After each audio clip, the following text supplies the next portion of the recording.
Hello, and thank you for tuning in to History Talk on Train Crash TV.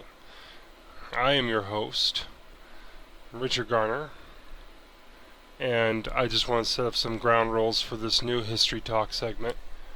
I'm going to give you my observations of historical theories and historical moments as a sort of a guiding light to ensure that you guys do your own research and maybe inspire a couple of people. I'm not going to bore you with 1,000 sources. I'm not going to bore you with 1,000 book titles that you probably won't even look up anyway. I'm not going to bore you with 1,000 speeches either. What I'm going to do is give you my own observations. And yes, I'll point out a few things here or there that are historically accurate. And I would hope that if I make any mistakes, my audience will correct me on this. I'd rather be accurate than popular. But that being said, if you say inflammatory comments or threaten myself or a member of the audience, I will not only delete your comment, but I will figure out a way to ban you from viewing this content. We all know that the subject of history is a checkered one, and we need to be careful and tread lightly, because things offend people. You're going to hear things in this History Talk segment that will offend you. These are my observations from studying history most of my life. I have a degree from Pueblo Community College in history. I study history as a hobby. I'm a Civil War reenactor for the Union. And I simply enjoy history. Apologies for that little word mix-up. That happens sometimes. Now, what we're going to talk about is the mythos of the American Civil War. There are 3 camps of thought about the American Civil War and why it was being fought. There's the objective thought, where we look at the evidence provided to us from both sides of the American Civil War, where we look at the consensus and the social and economic backgrounds of the people who would have fought in the Civil War. And then there is the lost cause myth, where the Confederacy did not fight for slavery, but rather fought for states' rights and the right to be a sovereign nation. And for whatever reason, taxes and other problems that were propped up as that myth appeared in the years following the American Civil War. And then you have the righteous cause myth, the myth that the Union only went to war with the Confederacy to end slavery, as this bright, shining army of liberation, similar to that of our grandfathers or great-grandfathers storming the beaches of Normandy, or recapturing France, or fighting in Flanders. That is incorrect as well. I'm going to give you my observation. And this, bear in mind, this is from studying this subject, especially for most of my life. Now, you can ask the people from Civil War Reenactors group on Facebook that I still have a lot to learn about the American Civil War, especially when it comes to reenacting, considering I just recently have re-entered that field. But I know quite a bit about the American Civil War.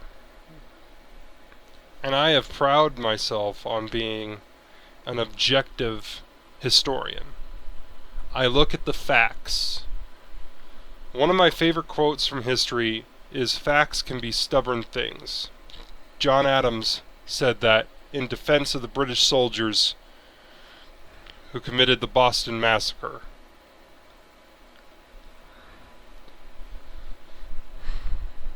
I want you to understand that this is completely objective. I am not playing either side of the aisle. I'll let you, and this is my thoughts on the American Civil War and why it was fought, based on research and a lifetime of interest into the subject. Feel free to tear this video a new one in the comments section, if you feel so inclined. We're going to be looking at the lost cause myth first. What perpetrated this lost cause? What is the defense that most people give, and what is the evidence that proves that it is in fact a myth? Well, it states that the Confederacy never seceded from the Union to preserve slavery. It seceded from the Union because of states' rights, government overreach, and trying to attempt to be their own country because they felt like the Union had failed them. This myth has been around since the last days of the American Civil War and has been reinforced through decades of misinformation, a century more so of misinformation. The Confederacy stated in numerous documents, including newspapers, private journals, their own rewritten state constitutions, and the Constitution of the Confederacy, that they specifically split from the Union to protect their peculiar institute, i.e., slavery. Many Southern men went along with this. You got to remember of the culture of the time and the social constructs of the time. These men had been told that they are superior to the African slave. These men have been told that it is God's will that they be subservient. The politicians wanted to expand slavery into the new territories to gain a bigger foothold in Congress. And it almost happened. Remember the Missouri Compromise. That gave territories in the western United States, what would become the western United States, the right to decide for themselves whether they will be a slave state or free state.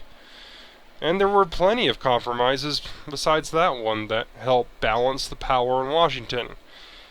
It is a very not constructive way to take care of this problem. It's basically a kick the can situation. When Missouri became a slave state, decided it was going to be a slave state, the northern politicians established the state of Maine out of the Massachusetts Bay state. That's right, Maine used to be part of Massachusetts up until Missouri decided to be a slave state. And then they stated that you can't have any slave states above the Mason-Dixon line. Can't remember if it was actually called that, but for the sake of simplification, let's go with that. And then California shows up. And they decide they want to be a free state. Well, Southern Democrats saw this as an attack on their sovereignty, so they established the territory of New Mexico and Utah to decide, kind of break up that southwestern United States part, what would become the southwestern United States. So they could decide for themselves whether they'd be free state or slave state. And then you have the election of 1860 with old Honest Abe. Well, Honest was a nickname. He was a lawyer and a politician since he was been a railroad splitter. And let's be fair, he was every bit the politician that our local politicians are today. Double talk, constant idealism changes. But one constant was his stance on slavery. He saw it as a moral evil, and he did see it as a problem. You saw it in his writings, and you saw it in his speeches, even though some people point out in those speeches, like a letter he wrote to the editor of the, I can't remember if it is the New York Tribune. I do believe it is, where people have quoted his stance on slavery, whether he was anti or pro-slavery, where he stated, if I could free the Union without freeing slave, if I could save the Union, without freeing a slave, I would do so. If I could save the Union with freeing some and leaving others alone, I would also do that. If I could free the Union by freeing all the slaves, save the Union by freeing all the slaves, I would also do that. What I'd do about slavery is specifically to preserve the Union. Lost causers would tell you that that was an indicator that he didn't care about the slaves, that he would have welcomed the South back in with open arms, and a lot of Northerners thought that as well. People thought that he was turning his back on the platform that he was elected on, the Republican platform of pledging to stop the spread of slavery into the new territories, and abolitionists thought that he was way too moderate, and they wanted him to annihilate slavery, total abolition. No terms of surrender, just total abolition for all black people in the United States. But really, if you read further into that letter to the New York Tribune, he stated that that was more of his professional opinion, but his personal opinion was kind of separate from that. You got to understand that he was a politician in the 1800s, and there was huge racial idealism back then. White people, North and South, believed themselves better than their lessers, because they've been reinforced by the word of law that protects slavery, keeps the slaves in subservience. They also were enforced by biblical texts that protected slavery and even justified it. It's the same thing with women, in a sense. Up until, like, the women's rights movement and the suffrage movement of the 1900s. Everyone felt that way. And you gotta understand, he was trying to win the highest office in the land with a predominantly white male populace. That was who was voting back then, because that was who could vote.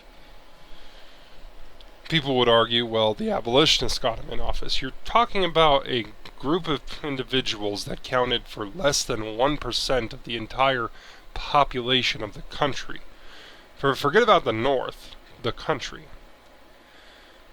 People also argued that the South, the lost cause myth, that the South seceded because Lincoln's election was unfair.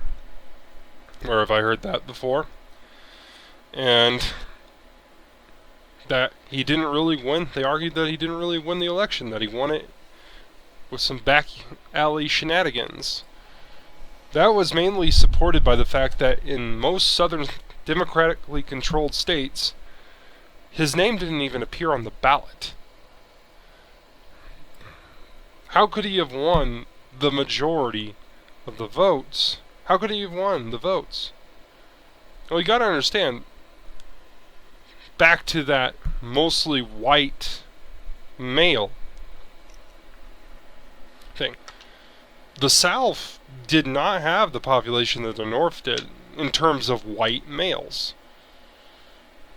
So it's obvious why he won the popular vote, and it's obvious why he won the Electoral College, because the Republicans, which were founded as the Party of Abolition, swept the floor with most of the Democrats. As a result of his election in 1860, It was then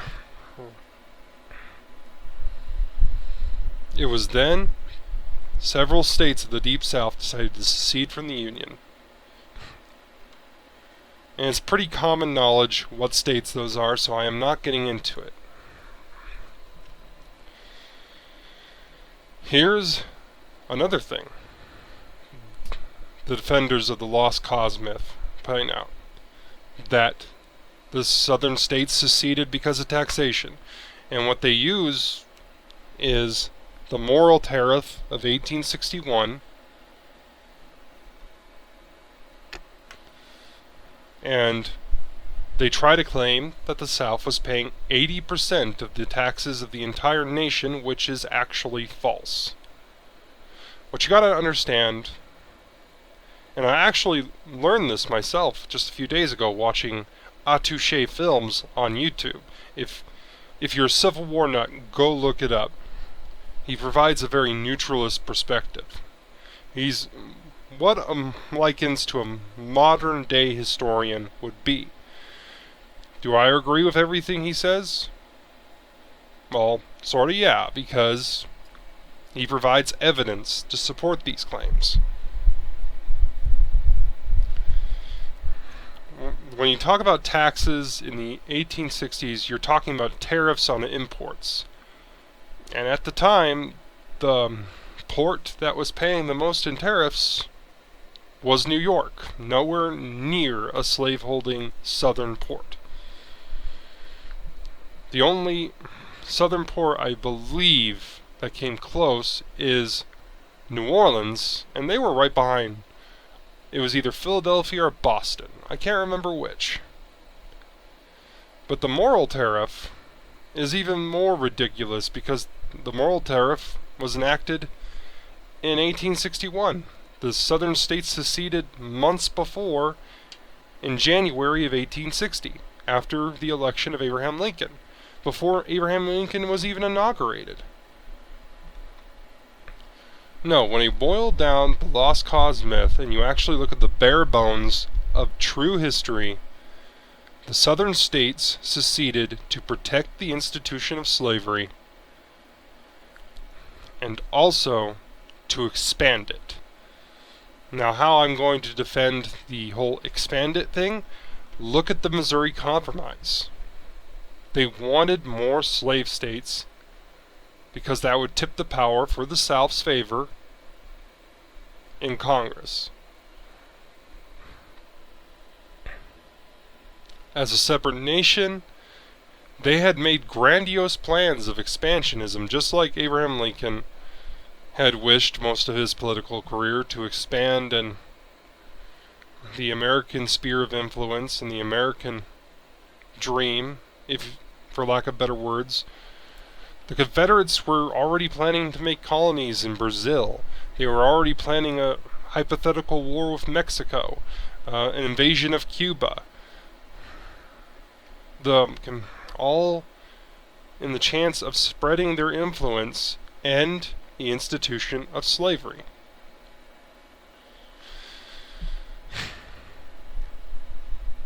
And also another complaint or defense that lost causers,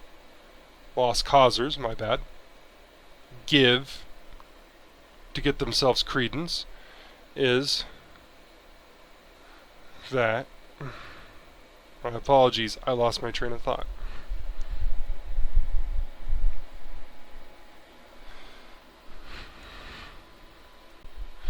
Is that they were defensive. They saw the North raising 75,000 troops, and they reacted. That's not really the case. Even before they started seceding, they were already seizing federal property and fortifications. They were already stacking arms, calling up militias, and they were already starting to build up their own military. They were calling up for volunteers, and later on they would institute the first draft of their short 4-year history.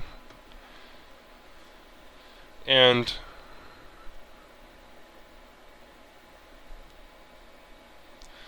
only after all that did Abraham Lincoln call for 75,000 men. And this is after the Confederates start the war by firing on Fort Sumter.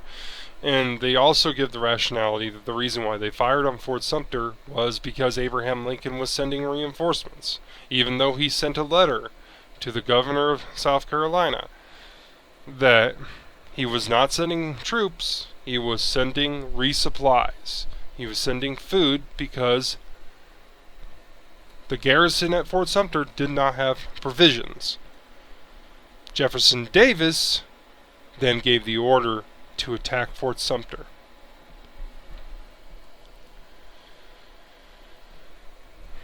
No matter how you slice it, the lost cause is a myth.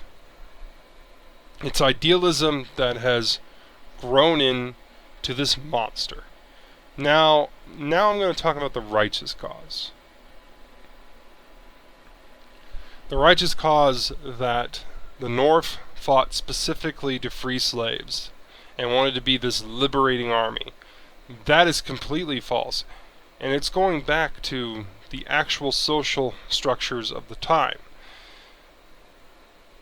They were just as in the mindset of a Southern gentleman in the North as anywhere else. They believed themselves inferior. They believed themselves superior to the slave, to the black man. They also had this overwhelming fear, just like in the South, that free Africans would take jobs. It's the same thing we argue about why we need a stronger border. It's to protect our American jobs, even though these individuals are taking jobs that most Americans basically turn their noses up at. You know, gardening, doing high intense labor work jobs, farming jobs. And also another rationality they give, and there is some credence to this. Are you ready? Servile insurrection. What we would call a race war. The evidence of this can be seen in Bleeding, Kansas, in John Brown's raid on Harper's Ferry, and even, and you're going to hate me for this, but a insurrection in the 1850s in Charleston, South Carolina, where educated free black men were trying to encourage African slaves to rise up against their oppressors and begin a long and arduous fight for freedom, which failed miserably. The conspirators were found out, and it was bad. There are plenty of accounts of young African slaves rising up against their masters in violent ways. In very violent ways. John Brown's raid, most people would not contribute to servile insurrection because he said in his court appearance after the raid that he did not encourage slaves to openly revolt, even though members of his own group contradicted that. They seized the federal arsenal specifically to arm local plantation slaves. When the plantation slaves didn't arrive, which was part of their big plan, they were going to have reinforcements because they thought that slaves would naturally uprise against their oppressors and fight alongside John Brown. It wasn't slaves that they saw coming over the horizon. It was the United States Marine Corps, led by future Confederate General, Commander of the Army of Northern Virginia, Colonel Robert Edward Lee.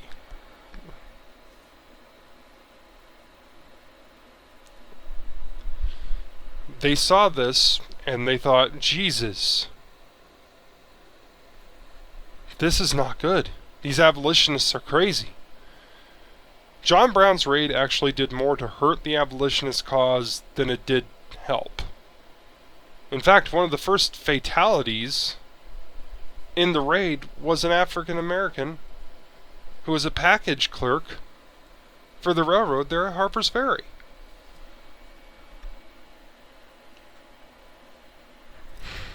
He was killed by John Brown's men. Bleeding Kansas was over the slave issue. You had John Brown was one person who committed horrible atrocities. I don't care if you're a John Brown fan or not.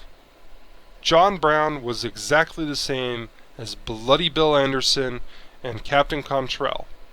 If you guys don't know who those are, I'm not surprised because there's very little we remember of them. They're not taught in U.S. history classes simply for the fact that no one pays that much attention to the event known as Bleeding Kansas, which basically helped build up the pressure. It was a direct result of the Missouri Compromise, and it was a correlation with the slave issue. It was fought entirely over slavery. The events of Bleeding Kansas were completely about slavery.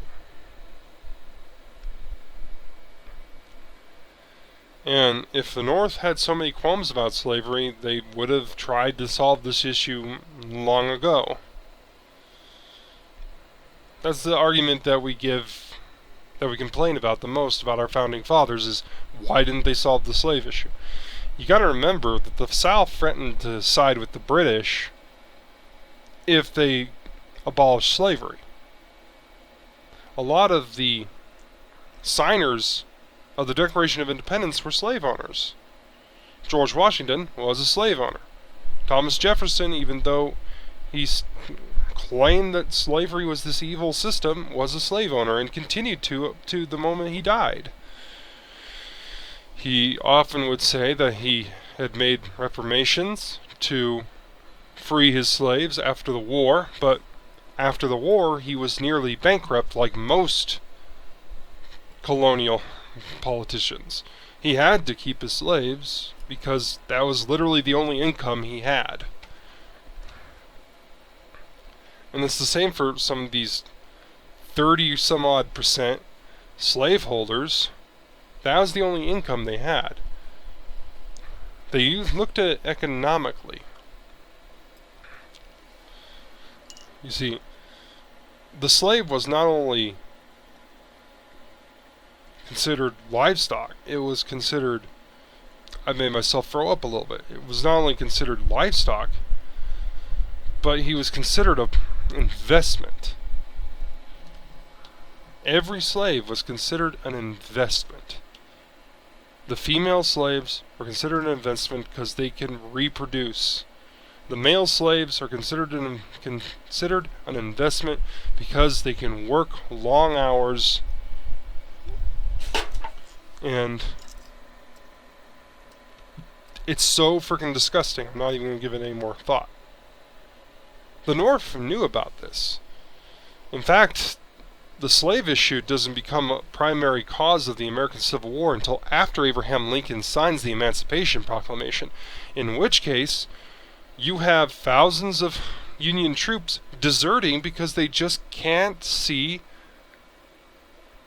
fighting to free slaves. They worried about losing their jobs. They worried about servile insurrection, just like they worried about it in the South. They worried about events like what happened at Harper's Ferry in 1858.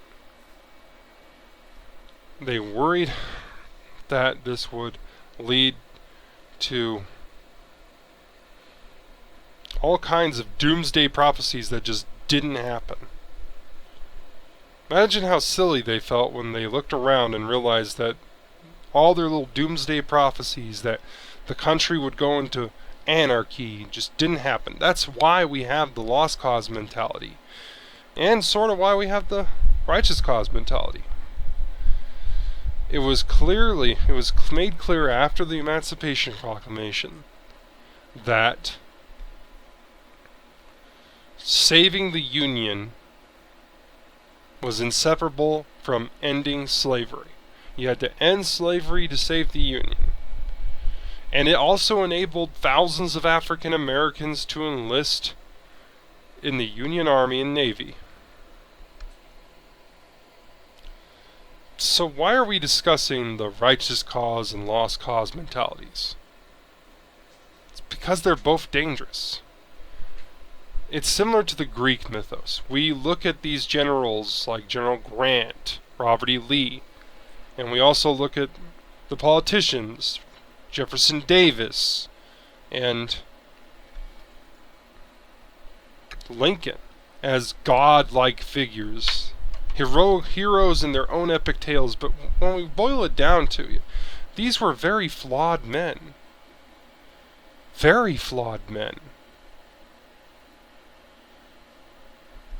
You could argue all day long that these were the greatest people that have ever lived, just like Revolutionary War buffs say that people like George Washington and John Adams were perfect men. They were immaculate. They deserved the pedestal of which they are on.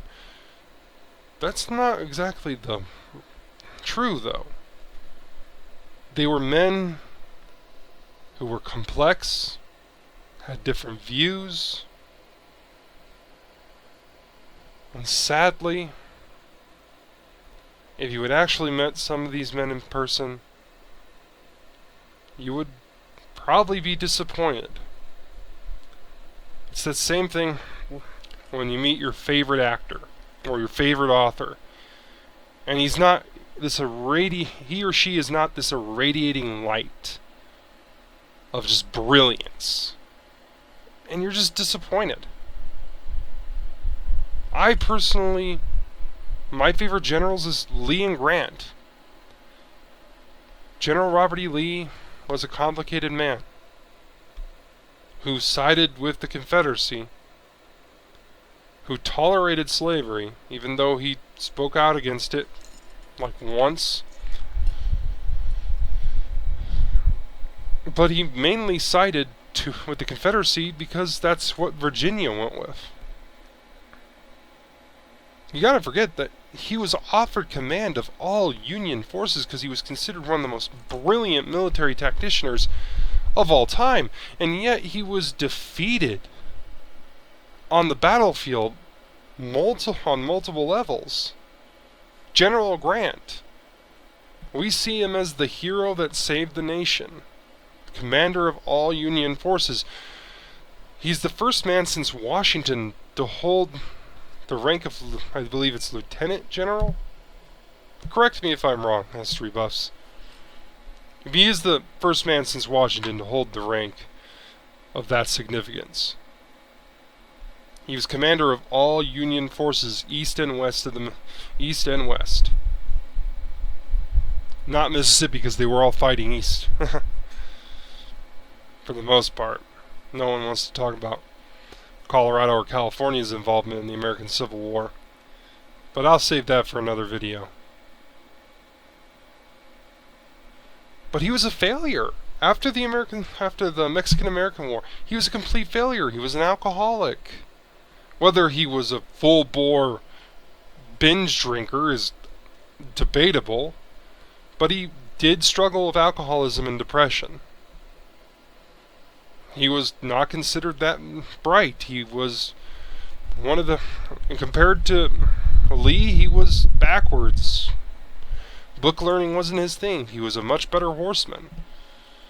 He enjoyed the arts. In West Point, he earned the most demerits out of his entire graduating class. And I believe, if I remember correctly, he holds a record at West Point to this day of occurring the most demerits. Mainly for, I think it was slovenly dressed, out of uniform, out of code, oversleeping revelry or something like that. But he was a great soldier in the Mexican-American War. And also, he whooped General Lee.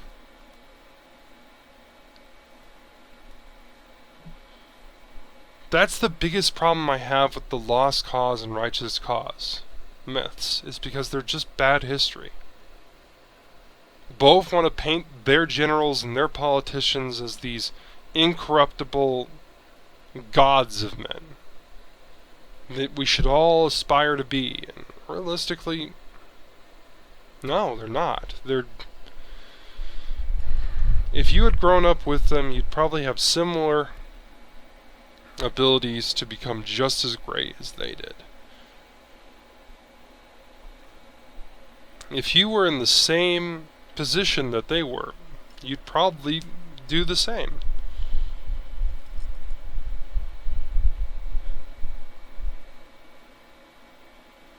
You need to look at a history objectively.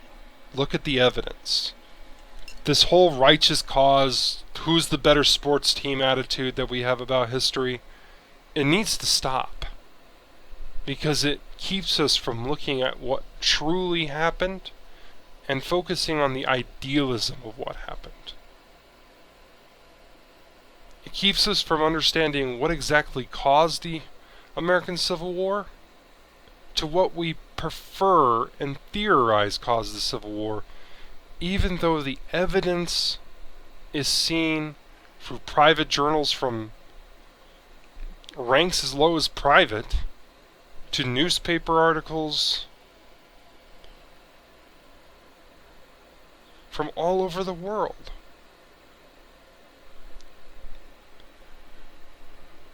I hope you've enjoyed this video. If you enjoyed this video and wish to see more, please consider liking and sharing. And also, subscribe to Train Crash TV Gaming History and Other for more content like this. My upload schedule is pretty sporadic, but you will find you will find all sorts of information on our Facebook page at Train Crash TV Gaming History and Other, and also our second Facebook page, the America's Historical Round Table.